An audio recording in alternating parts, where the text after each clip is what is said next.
Hi, my name is Rhonda West, and I'm here to talk to you today about the social problem that we have in the world today known as abortion.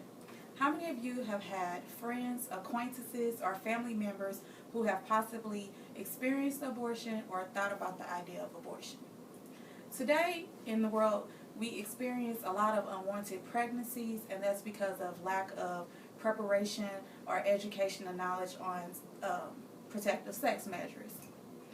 When you think about the scare of possibly being pregnant, the thought that comes to your mind is, am I mentally prepared for this? Am I financially prepared for this? Am I stable or equipped enough to have a baby? So we end up taking the measures of a drastic decision and contemplating the idea of abortion. Sometimes when we think in this matter, we tend to make irrational decisions.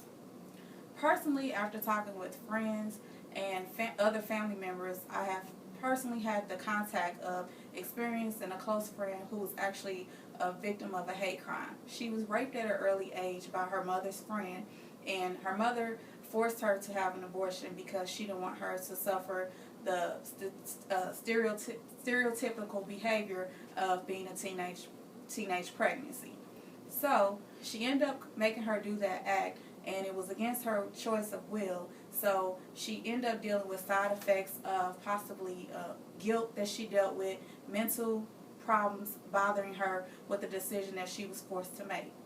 Also, when you tend to take the act of committing an abortion, you do suffer psychologically, and you also suffer because you might have possible side effects of hemorrhaging, miscarriages in later pregnancy, and actually sterility.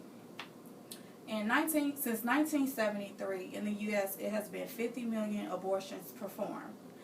Dr. Kermit Gosnell actually did abortions past 24 weeks. Per the articles on what to expect when you're expecting, it states that at 24 weeks, your baby can actually hear. Your baby weighs about 1.5 pounds. So actually, in actuality, you are actually taking a human life. It states that the life begins at the time of conception, when some people think that it's just a fetus in a certain amount of weeks.